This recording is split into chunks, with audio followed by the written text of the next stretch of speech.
For some people, aviation is just planes, but for others, it becomes a passion and even a whole world.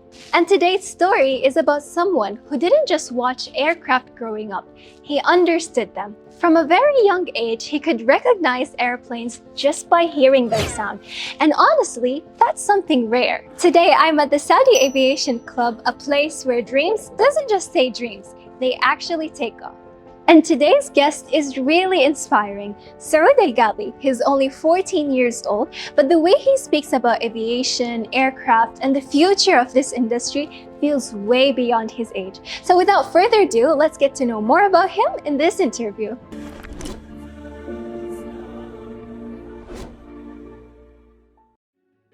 Saud, I really have to start with this. So how someone your age just hears an aircraft and immediately know what sound is that, like what brand is it or what aircraft?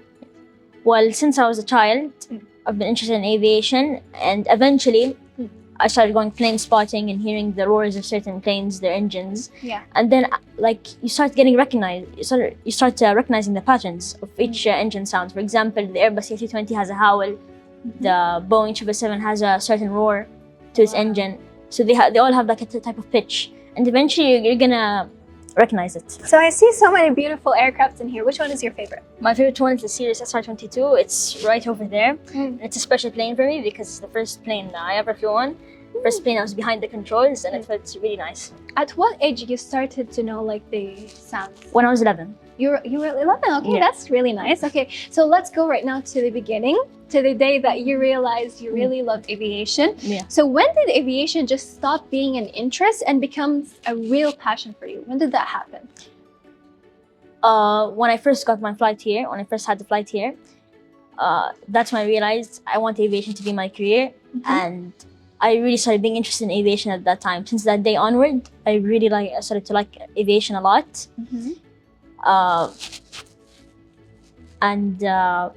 Since that day, I started studying about aviation more. I started watching videos about aviation, and yeah.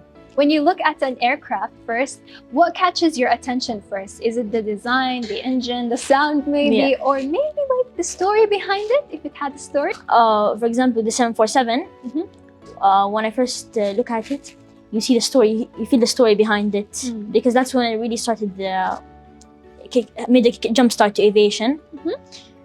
Because of that, a lot of planes have been starting competitors like Airbus with Boeing. And when you first look at a plane, I usually first look at its characteristics, like its nose, its wings, its engines. Some planes, they have 2 engines, some have 4, some have even 3. Really? Yeah. Is there even one? Yeah, there's 1 engine planes, yeah. Really? Wow, okay. Now imagine if one day you're going to have the first biggest, no, let's say, the second biggest aircraft in the world. Or maybe it becomes even the first. Imagine if you have that. Yeah, it will be like an amazing experience. Yeah, it will be a great achievement. Okay, so your knowledge in aviation is really very advanced. So how did you learn all of this? Was it self-learning? Was it a teacher who taught you? Someone inspired you? How was it? It was mostly self-learning, because since I was a child, I've been studying a lot of things about aviation. I've been looking at videos, documentaries too, about aviation, and I even looked at videos explaining the types of planes. And yeah. All right, so Saudi Arabia right now is moving really fast, as we all know, in tourism, logistics, even under Vision 2030. So where do you see yourself in this future? I hope to be a pilot, and a known pilot here in Saudi, because of Vision 2030. I hope to talk about planes too, making videos about planes. Inspiring people inspiring people my age, Amazing. I'm really looking forward to see that. I'm going to wait for you. I'm going to say, I'm your biggest fan. Okay, so what do you think aviation will look like in the next 10 years and as well under Vision 2030? Yeah. In the next 10 years, aviation might change a lot because of the laws that are happening. And there might be even AI-powered planes. Yeah, and they might bring back supersonic travel, because years ago there was a plane called the Concorde. The Concorde? Yeah, and it was the fastest ever commercial plane. Wow. It went 2,000 kilometers an hour, and you can get from London to New York in just 3 hours. You're joking. Yes, I'm not. It's crazy, yeah. And they might bring this back with a new plane called the Boom Overture. And also, I've heard that they might start making hydrogen-powered planes instead of fuel-powered. Okay, that's nice. Yeah. So you know a lot about general aviation specifically. For people who are watching you who might not really understand it well, what makes general aviation very special to you? Yeah, general aviation is basically a jumpstart to aviation. You always need to be included in general aviation to start flying planes. Yeah. It's training. That's where you train emergencies, train to fly. Also private, and it's also personal. It's like much more personal than commercial aviation. And then I'm also looking forward. When is your next flight? My next flight, I'm not sure, but I hope it's gonna be soon. Yeah. Soon. All right. Was there ever a moment where you realized that aviation was not just a passion, but actually a responsibility, something you actually take care of it? Yeah. I realized that when I was like 12. Yeah. I realized that it's not just a passion. Like, you can have, it can be a hobby, it can be a passion too. But like, you have to make sure you're responsible in aviation, because one mistake can be very fatal and be very dangerous. And yeah, you need to focus on what you're doing too. So it's not only just a passion, it's also responsibility. Yeah, responsibility as well in safety. Basic information. You have to really take care, because as I know that you're being a pilot is not just taking care of your safety, but as well the people behind you. And just even one small mistake can get you fired in aviation. Yeah. True. All right. Do you see yourself one day not just working in aviation, but actually helping shape the future of aviation here in Saudi Arabia? Yes, hopefully I will inspire people to know about aviation, to learn about aviation, and also tell kids, for example, that you're never too young to start knowing about aviation. Yeah. Very for real. Yeah, you're never too young to do anything. Yeah, I exactly. started my podcast to make the people my age to get to know more about the opportunities Vision 2030 is providing for us. And yeah, it's literally for us, the young. Yeah. So why not? All right. So finally, if someone is your age right now watching you and they feel like their dream, as you said, too early, or they just don't know where to start, or they're not even confident, what would you like to tell them?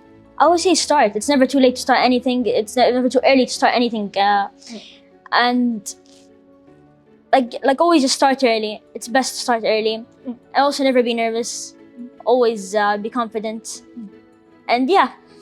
All right. So I also have a question before we can end this conversation and move to my favorite part, which is the rapid fire questions. When you first went inside a cockpit or an aircraft, I don't know, what do you call it? Yeah.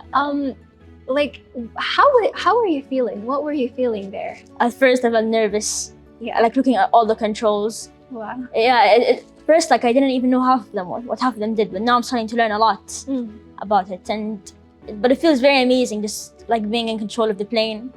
And seeing the cockpit, looking at all the controls. Yeah. Well, when you go to a plane, you're traveling, and then you see the pilot and the assistant, you see so many buttons right there, right? So are they all important? Most of them are very important, yes. Yeah. But here, what do we see inside? Here, it tells you the speed, the altitude. It's like a sensor, basically, for navigation. Wow. But what is this, you know? This one? This is the trim, I'm pretty sure. You adjust it from here. And then it moves like this. Oh, really? What does it do? Is it for the wheels? It's not for the wheels. It's for the stabilizer in the back. Yeah. Oh, okay. Because it just looks like a wheel. It looks like a wheel. Yeah. There's some buttons only in emergency scenarios you use, but the others, they're very important. Yeah. They usually use it. All right, perfect. So right now we're gonna move to the rapid fire questions. So cockpit or control tower, and why? Cockpit, because I like to be in control of the planes. And it's a really nice feeling being behind the controls. Yeah. You know, real aircraft, they don't like in the ground. They don't use the rudder pedals. They use the steering wheel on the side. You steer it like this. I think I've seen some. Oh, yeah. Wow. What does this do? This one. Oh, this is heat. I think AC. This is parking. It says cabin heat. I'm pretty sure it's to heat you. So you guys have a language. Favorite aircraft of all time? L-1011 TriStar. Okay, perfect. Pilot or engineer? Pilot, definitely. Pilot? Yeah. Okay. One aircraft you dream of flying? The L-1011 TriStar. I really want to fly it, but sadly it's retired and I cannot fly it anymore. It's a 3-engine plane. It has one in the tail and Wow. two in each wing. Wow. Yeah. Okay, one word to describe aviation. Innovation, definitely. Wow. Because innovation, a lot of new things happen, a lot of technological advancements happen in aviation, a lot of new things. Airlines, they start doing things differently. Even, for example, Boeing and Airbus, they start building their planes differently. Yeah. All right, perfect. I think I don't want this conversation to end. Yeah. I really want to know more about. Then, would you like to leave us with one thing or maybe a message before we can end this? Anything? Yes, it's never too early to start your passion or your career. Yeah. All right, thank you so much. You know, I still have so many questions. Definitely, maybe next time we'll interview you, and we'll definitely have so many questions. Yeah. And thank you so much for your time. You're welcome. I love aviation so much, and it's always been my passion. And hopefully, in the future, I'll get to fly a plane. And of course, we're so proud of Saud, and I'm his biggest fan from right now on. Thank you. And I'm really looking forward to see him a pilot, and also I'll be a pilot, inshallah. Yes, Let's inshallah, work yeah. together. Yeah. You'll see us working together, inshallah. But overall, I'm so proud of you. Thank you so Keep up much, the good yes. work.